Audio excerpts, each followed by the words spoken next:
रामगढ़ गांव की एक प्रचलित कथा है। दोपहर 12 बजे से लेकर आधी रात के 12 बजने तक गांव के बीचों बीच बनी एक गुफा से अजीबोगरीब आवाज़ें आती हैं। इन आवाज़ों में इतना दर्द होता है कि सिर्फ सुनने से ही दिल की धड़कन तेज हो जाए। इस गुफा से गुजरने वाले हर शख्स को उसका नाम उस गुफा के अंदर गूंजती सुनाई देती है। पिछले 37 सालों से इस गुफा के अंदर से भयानक आवाज़ें और ख़तरनाक हरकतें हुई जा रही हैं। एक तो ये गुफा गांव के बीचों बीच है, तो ऐसे में गांव के लोगों को इस गुफा की खौफ को ख़त्म करना ही होगा, और ये तभी ख़त्म होगा जब अंदर से ये खौफनाक आवाज़ें और आकर्षण ख़त्म होगा। साल 2013 की बात है, जब दो पैरानॉर्मल इन्वेस्टिगेटर राजू और अनमोल को इस गुफा का रहस्य जानने के लिए बुलाया जाता है। दोनों गुफा की ओर जाते हैं, तभी गांव का एक आदमी गोपाल उन दोनों से कहता है, गोपाल साहब जी, आप लोग अंदर जाने की जिद छोड़ दो। अभी भी कह रहे हैं कि इस गुफा का सच बहुत खतरनाक होगा। राजू, अरे गोपाल जी, हमारी तो ये ड्यूटी है। हमारा डिपार्टमेंट हमें जो टास्क देता है उसे तो पूरा करना ही है। ये कहते हुए वे दोनों उस गुफा की ओर चल पड़ते हैं और शाम के करीब 5 बजे गुप्त तरीके से दोनों पैरानॉर्मल स्पेशलिस्ट उस भूतिया गुफा के अंदर पहुंचते हैं। राजू और अनमोल के अंदर दाखिल होते ही गुफा में उनके नाम के गुस्सैल आवाज़ गूंजने लगती है, हंसते हुए चले जाओ, नहीं तो मरोगी। दोनों तुम लोग इस दर्द की दुनिया से बाहर निकल जाओ, नहीं तो दोनों की मौत आज रात 12 बजे तय है। अनमोल, यार राजू, ये गुफा कितनी अजीब है। आज तक ऐसा कोई केस हैंडल नहीं किया जहां बेजुबान गुफा धमकी देती हो। राजू, भूतिया जगह हमेशा अजीब और ख़तरनाक ही होती है। बस अब सोचना बंद कर दो और टॉर्च की मदद से पिक्चर कलेक्ट कर।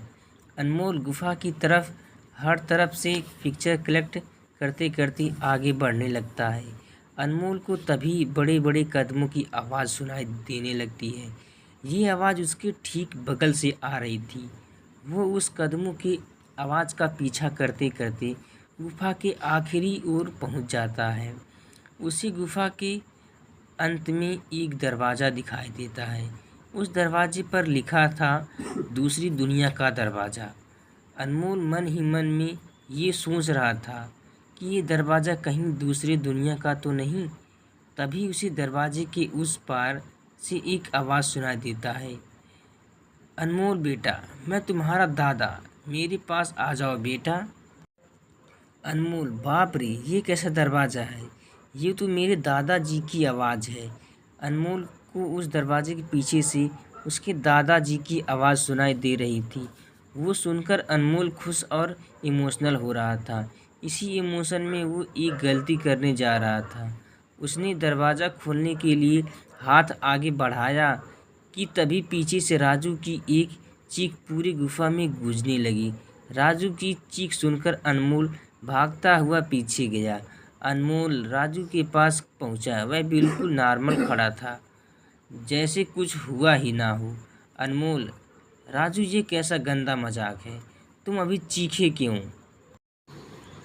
राजू हल्का मुस्कुराता चुपचाप खड़ा रहा। उसके बाद अनमोल राजू को उस दरवाजे की ओर चलने का इशारा देता है। दोनों उस गुफा की अंत में उस दरवाजे की ओर पहुंचते हैं जहां से दूसरे दुनिया का रास्ता शुरू होता है। अनमोल, राजू, ये देखो, मैंने अभी तुरंत कुछ देर पहले अपने दादाजी की आवाज़ इस दरवाजे के पीछे से सुनी। मुझे लगता है कि इसके पीछे मरे हुए लोगों की दुनिया है। राजू, तो ये दरवाज़ा खोलकर देख लो ना। अनमोल, सही कहा, मैं दरवाज़ा खोलता हूँ। अनमोल दरवाज़ा खोलने ही वाला था तभी उसकी नज़र राजू के शरीर पर पड़ती है। अनमोल, यार, जब तुम इस गुफा में आए थे तो तुमने सफ़ेद शर्ट और नीली जीन्स पहनी थी और अभी तुमने काली जीन्स और लाल शर्ट पहनी है। भाई, आखिर तुमने कपड़े कब बदले? तभी राजू के दांत बाहर आने लगते हैं उसका कद बड़ा होने लगता है। उसके हाथ पूरी तरह से एक डेविल बन चुका था। वह डरावनी हंसी के साथ एक भारी आवाज़ में कहता है, डेविल, तेरे राजू को मैंने 10 मिनट पहले ही इस दरवाजे के पार भेज दिया जब तुमने उसकी चीख सुनी थी। अनमोल डरते हुए बोला, मतलब कि तुमने राजू को मार डाला? डेविल, तुझे कोई शक है तो जा इस दरवाजे के उस तरफ, तुझे तेरा दोस्त वहीं मिलेगा। जिस दुनिया से तू आया है वहाँ मरने से पहले लोग रहते हैं, और अब तू जिस दुनिया में जाएगा वहाँ मरने के बाद लोग रहते हैं। मौत की दुनिया में तेरा स्वागत है। इसके बाद अनमोल भागने की कोशिश करता है, लेकिन सामने वो राक्षस खड़ा था। अब एकमात्र रास्ता वो दरवाज़ा था। उसने सोचा ये दरवाज़ा इस गुफा के बाहर जाने का रास्ता होगा। अनमोल खुद की जान बचाने के लिए दरवाज़ा खोल देता है। उसको दरवाजे के अंदर पूरा अंधेरा दिखाई देता है। उस दरवाजे के अंदर से रोने और चिल्लाने की आवाज़ें आने लगती हैं। अनमोल इससे पहले कि दरवाज़े को बंद करता, एक लंबा सा हाथ उस दरवाजे के अंदर से आया और अनमोल को उस दूसरी दुनिया की तरफ खींच लिया। इससे अनमोल की एक तेज चीख निकल गई और वह डेविल भी जोरों से हंसने लगा। आज तक कई लोगों ने गुफा के अंदर जाकर उसके रहस्य को जानने की कोशिश की है, लेकिन कोई भी उस गुफा के रहस्य को जान नहीं सका। तो दोस्तों, आपको ये इंटरेस्टिंग स्टोरी कैसी लगी हमें कमेंट में ज़रूर बताएं। हमारी वीडियो अच्छी लगी तो लाइक कीजिए और हमारे चैनल पर नए हो तो सब्सक्राइब कीजिए। मिलते हैं अगली वीडियो में। अभी के लिए बस इतना ही। धन्यवाद।